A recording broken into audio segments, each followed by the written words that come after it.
Everyone, दोस्तों आज की इस वीडियो में हम बात करेंगे अगर आपके एसओएल के सेकंड, फोर्थ या सिक्स सेमेस्टर के रिजल्ट में, मार्कशीट में कोई ऐसी गड़बड़ है जो आपको लगता है नहीं होनी चाहिए, तो उसका क्या पॉसिबल सॉल्यूशन हो सकता है। आज विस्तार से इसी टॉपिक को हम डिस्कस करेंगे। सबसे पहले बात कर लेते हैं मार्कशीट में मदर नेम या इनरोलमेंट नंबर या किसी और पर्टिकुलर डिटेल के आगे NA लिखा हुआ है, इसका क्या सॉल्यूशन है। देखिए, ये जो प्रॉब्लम है ये कोई नई प्रॉब्लम नहीं है, ये काफ़ी लंबे समय से एसओएल के अंदर ये दिक्कत चल रही है। कुछ बच्चे जाके सही करवा लेते हैं, उनकी प्रॉब्लम ठीक हो जाती है, और कुछ बच्चे जाके सही नहीं करवाते। अब इसमें मैं आपको सिंपल सा क्लियर बता दूं, मैंने आपको कुछ दिन पहले भी ये इन्फॉर्मेशन प्रोवाइड करी थी कि जो भी ऐसा बच्चा है जिसकी मार्कशीट में मदर नेम या इनरोलमेंट नंबर के आगे NA लिखा हुआ है, वो सीधा examination branch north campus gate number 1 visit कीजिए और उन्हें समझाइए कि हमारी मार्कशीट में ये जो दिक्कत है इसे सॉल्व कर दिया जाए। अगर आपकी बात सुन ली जाएगी तो सॉल्व कर दिया जाएगा, नहीं सुनी जाएगी तो नहीं सॉल्व करा जाएगा। इसका सॉल्यूशन यही है कि वहाँ जाना पड़ेगा। एक बच्चे के जाने से पीछे 1 लाख बच्चे की जो प्रॉब्लम है वो सॉल्व नहीं होगी। हर बच्चे को जाकर ये प्रॉब्लम सॉल्व करवानी होगी। अगर प्रॉब्लम सॉल्व होनी होती अपने आप तो अभी तक हो जाती।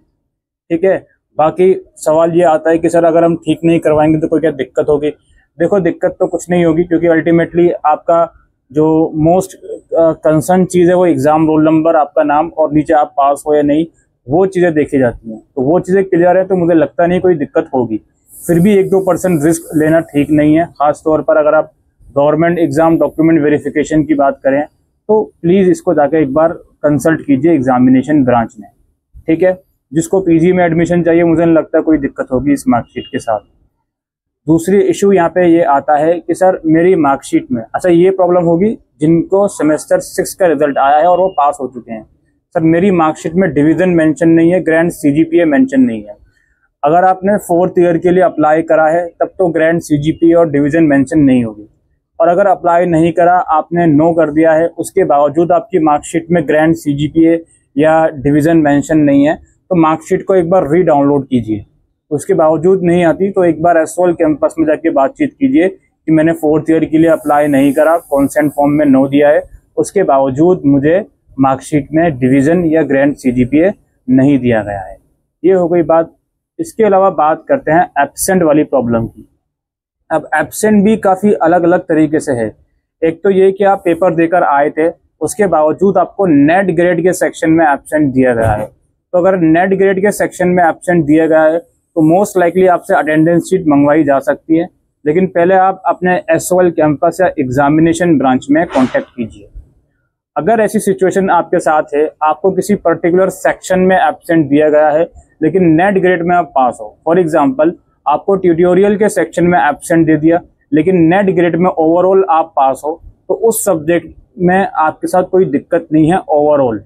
लेकिन आप फिर भी ये चाहते हो कि यार ट्यूटोरियल में एब्सेंट क्यों दिया गया, मैंने तो असेसमेंट भी टाइमली दिए हैं, प्रॉपरली दिए हैं, तो उसके रिगार्डिंग एसओएल कैंपस में जाकर बातचीत कीजिए। जो भी इंटरनल असेसमेंट में एब्सेंट है, यानी कि अगर प्रैक्टिकल में एब्सेंट दे दिया या ट्यूटोरियल में एब्सेंट दे दिया, तो उसके रिगार्डिंग एक बार एसओएल कैंपस में जाकर बातचीत कीजिए, अगर आपने असेसमेंट प्रॉपरली दिया है तो। मैं यहाँ पे ये बात नहीं कर रहा हूँ आपकी नेट ग्रेड में पास हो या नहीं, पास हो नेट ग्रेड में तो कोई परेशानी नहीं है, डिग्री मिल जाएगी। लेकिन फिर भी आपको ये लगता है कि यार असेसमेंट देने के बावजूद भी ट्यूटोरियल या प्रैक्टिकल में एब्सेंट क्यों करा गया, तो उसके रिगार्डिंग उसका जवाब आपको एसओएल कैंपस जाकर ही मिलेगा। वो लोग मे भी शायद कुछ फॉर्म वगैरह भरवाएं आपसे, तो प्लीज़ वहाँ पर विजिट कर लीजिए। ठीक है, और जो नेट ग्रेड में एब्सेंट की बात हुई वो मैंने बता दिया, उसके रिगार्डिंग आपको एसओएल कैंपस या एग्जाम ब्रांच जाना है, वो कोई ग्रीवेंस फॉर्म भरवा सकते हैं, अटेंडेंस शीट मंगवा सकते हैं, तो उस चीज़ के लिए अपने आप को रेडी करके जाइएगा। तो early in the morning he examination branch में जाइएगा, ताकि अगर एग्ज़ाम सेंटर जाना पड़ जाए तो आपके पास टाइम हो सेंटर जाके वापसी सेंटर एग्ज़ाम सेंटर में आके अटेंडेंस शीट को जमा करने का। UFM के केसेस थे। अब UFM का केस जिसका होता क्या है, जब नॉर्मली रिजल्ट डिक्लेयर होता है तो उसके साथ आपका रिजल्ट नहीं आता, वहाँ लिख कर आता है result will be declare later if necessary. तो अगर आपका UFM का केस है, आपको ईमेल के थ्रू पनिशमेंट मिल गई है, क्लॉज A क्लॉज B कुछ भी मिल गया है, लेकिन आपका रिजल्ट अभी नहीं खुला, तो मैं यहाँ पे आपको बता दूं, जिस दिन यूनिवर्सिटी अपना रिजल्ट डिक्लेयर करती है उसके 30 से 40 दिन के बाद आपका रिजल्ट खुलता है। तो कम से कम 30 दिनों का तो इंतजार करें, 30 दिनों का इंतजार करने के बावजूद रिजल्ट नहीं खुल रहा और 30 दिन होगा रिजल्ट आए हुए, तो फिर आप एग्जाम ब्रांच जा सकते हो। मोबाइल फोन पकड़ा गया आपका, मोबाइल फोन एग्जाम ब्रांच से नहीं मिला, वहां जाके विजिट कीजिए, होपफुली अब आपको मिल जाएगा। अगर आपको पनिशमेंट वगैरह के क्लॉज जो भी मिला है उसका प्रॉपरली ईमेल आ चुका है। प्रॉब्लम ये आती है फेल वाली। अब फेल भी आपको या तो नेट ग्रेड में F ग्रेड दिया गया है या ट्यूटोरियल, थ्योरी या प्रैक्टिकल के कंपोनेंट में F दिया गया है। तो फेल की सिचुएशन ऐसी होती है कि वो कैंपस जाके डायरेक्टली सॉल्व नहीं होती। फेल का मतलब ये है कि उनको आपकी आंसर शीट या असेसमेंट के मार्क्स मिले हुए हैं, बेस्ड ऑन दोस रिजल्ट आपको फेल करा गया है।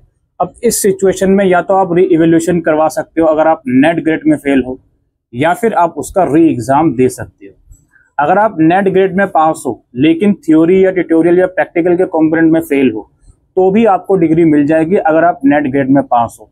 अगर आप उसको हटवाना चाहते हो तो भाई उसका री एग्जाम अगले साल आपको दोबारा से देना पड़ेगा।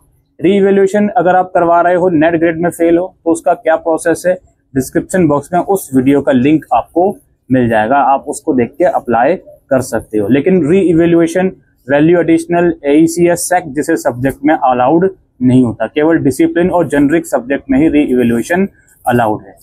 इसके अलावा परसेंटेज की बात करते हैं। देखो, आपका किसी भी सेमेस्टर का रिजल्ट आया है, उसकी SGPA आई होगी, उसको डायरेक्टली 10 से मल्टीप्लाई कर दो, आपको परसेंटेज मिल जाएगी। ईयर वाइज CGPA आई होगी तो ईयर वाइज CGPA को 10 से मल्टीप्लाई कर दो, आपको ईयर वाइज परसेंटेज मिल जाएगी। ठीक है, ये सिंपल सा फॉर्मूला होता है परसेंटेज को कैलकुलेट करने का। बाकी जो भी ऐसा बच्चा है जो, जैसे अगर हम फर्स्ट ईयर की बात करें 50% सब्जेक्ट्स क्लियर नहीं है तो सेकंड ईयर में प्रमोशन नहीं मिलेगा। सेकंड ईयर की बात करें सेमेस्टर 3 और 4 को मिलाकर 50% सब्जेक्ट क्लियर नहीं है, थर्ड ईयर में एडमिशन नहीं मिलेगा। ठीक है, और जो बच्चा फोर्थ ईयर में जा रहा है, थर्ड ईयर के 50% सब्जेक्ट क्लियर नहीं है, फोर्थ ईयर में एडमिशन नहीं मिलेगा। जो भी बच्चों का ER है वो अगले साल ही होगा, मई-जून 2026 में, इस चीज को ध्यान रखें। ठीक है, बाकी अपकमिंग सेमेस्टर्स के जो फॉर्म है वो जल्द ही रिलीज होने वाले हैं। जब रिलीज हो जाएंगे हम आपको प्रॉपर वीडियोस के थ्रू इन्फॉर्म करेंगे किस तरीके से फॉर्म भरना है, कितनी फीस है, क्या सारा क्राइटेरिया है। ऑलराइट, तो उम्मीद करते हैं आज की इस वीडियो में दी गई जानकारी आपको यूजफुल लगी हो, तो वीडियो को शेयर कीजिएगा। Thank you.